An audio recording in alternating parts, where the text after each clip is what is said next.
Olha, eu vou contar rapidinho para vocês. Veja, quando eu falo de extraterrestres,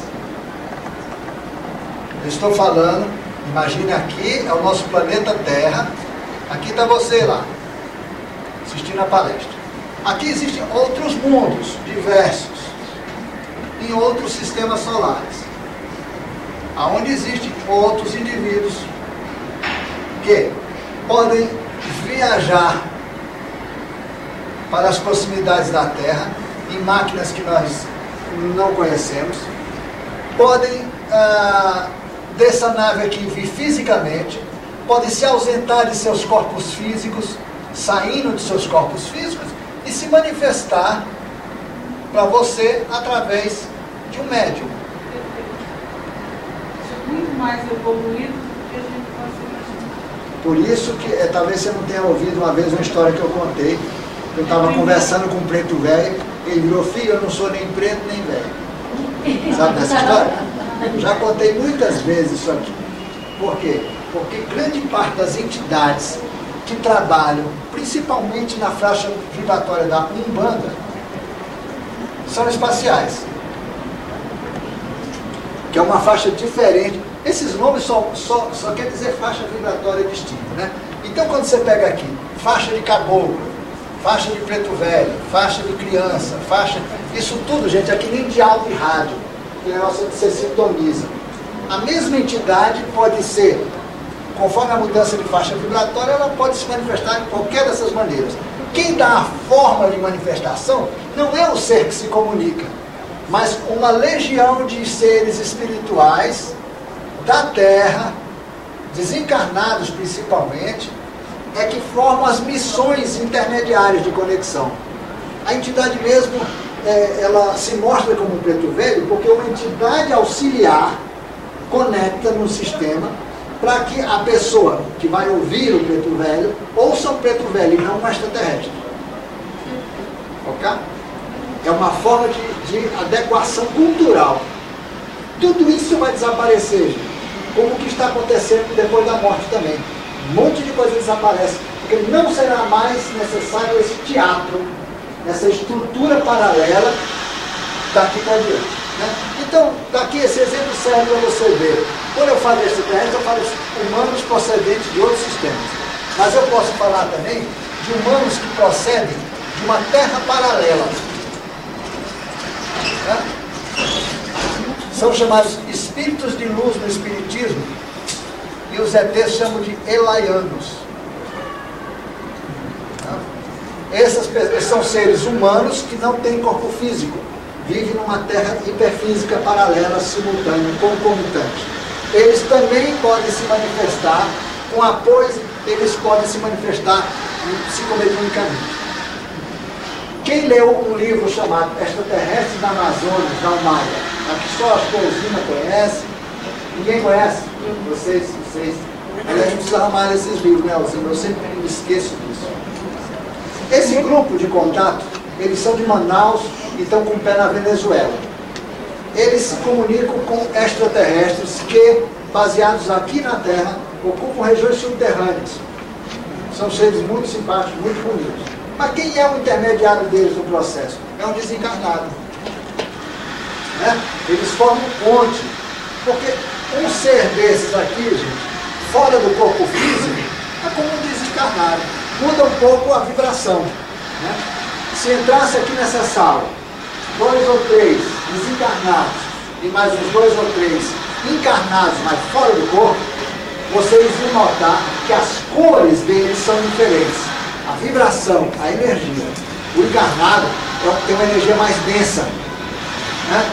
Eles são muito mais intelecto do que sentimento. Os desencarnados, eles são mais sentimentos, são menos intelecto.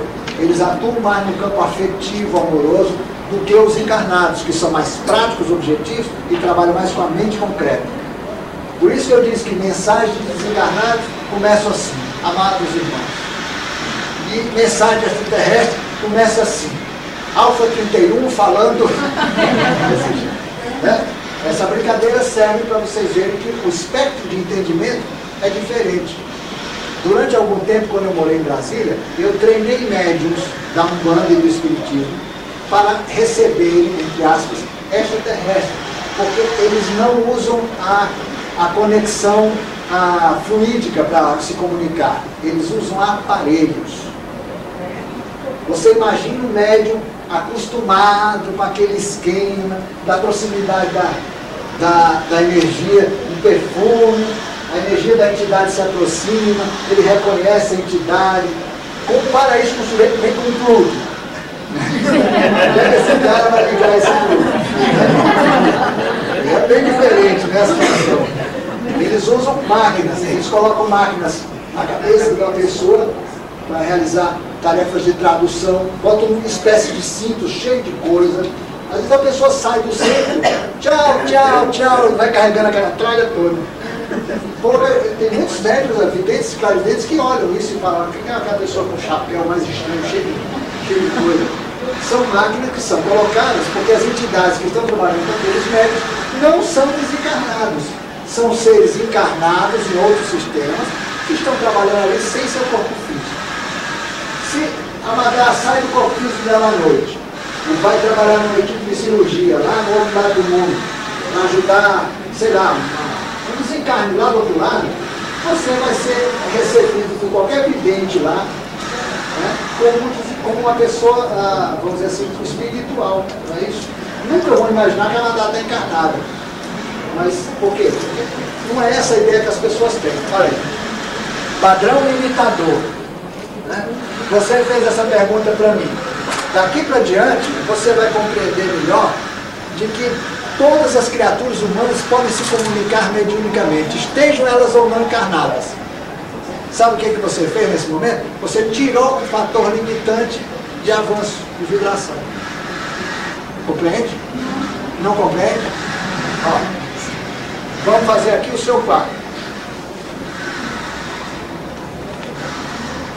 Aqui estão a 144 mil tipos vibratórios nessa faixa.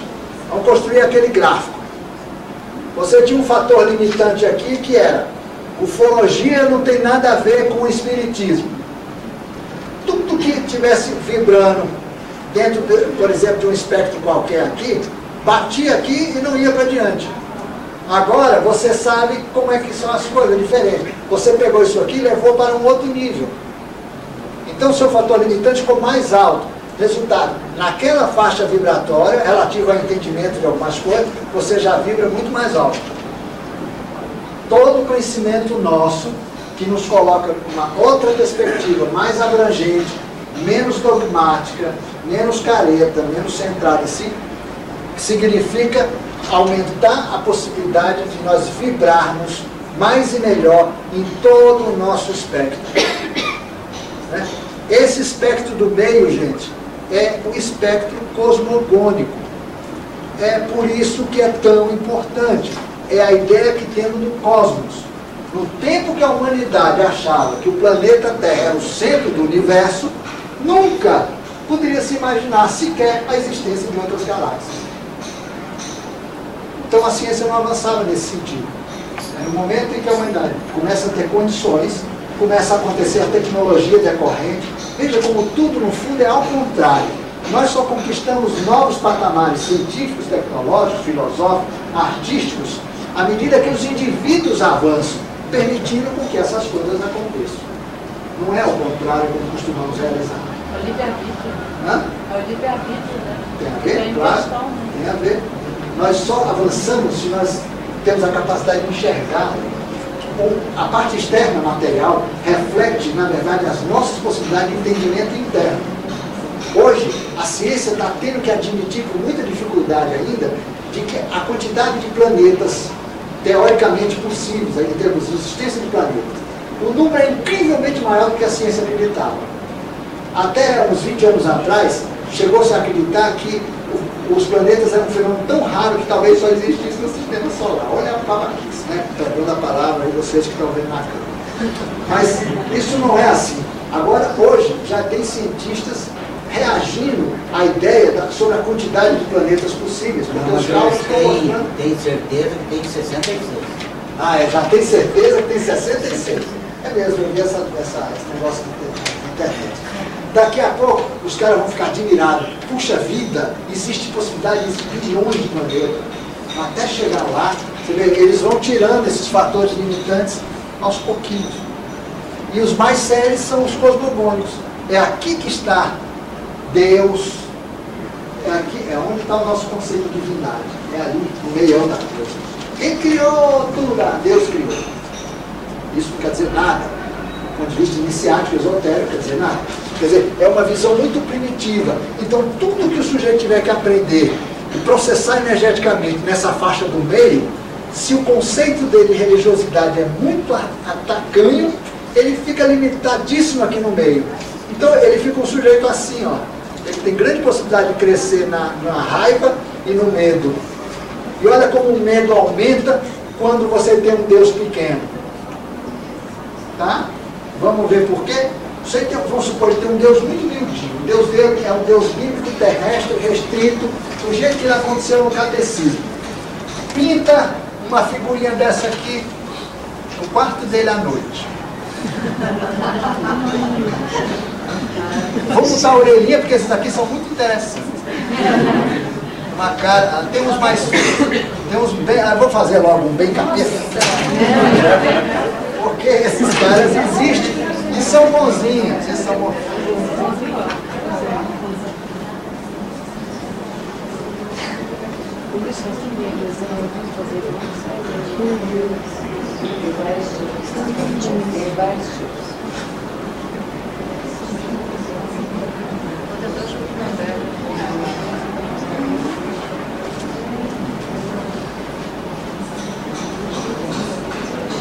Pode ser inclusive daqueles escamados que tem umas pelancas assim.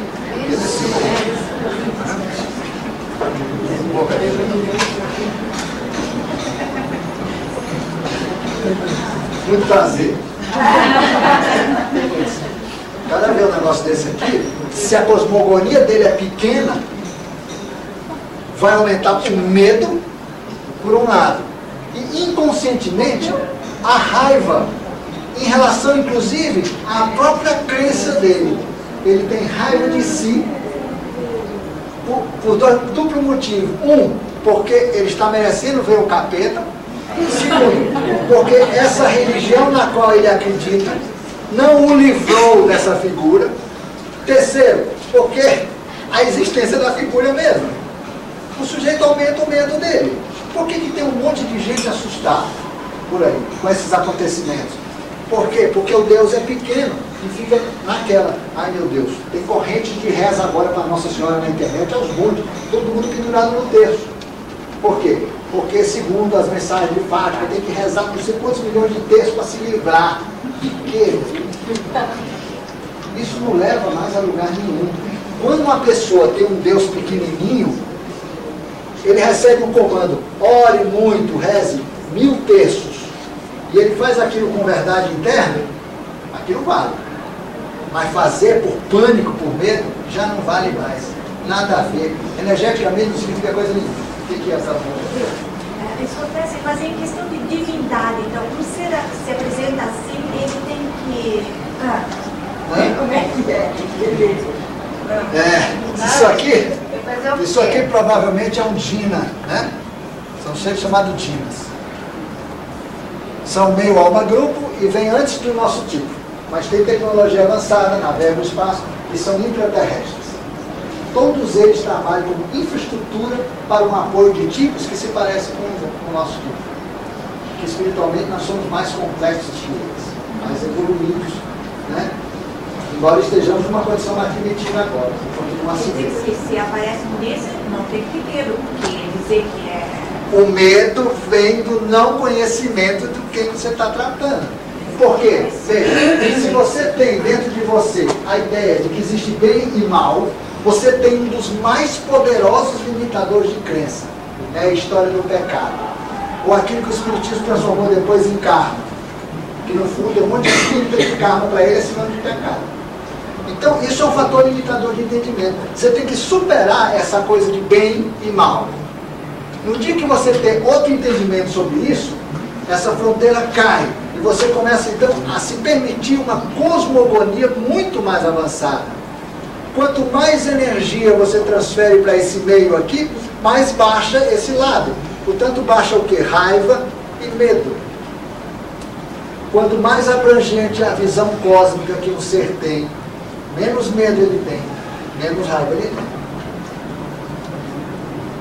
Nós só temos medo do que nós não conhecemos.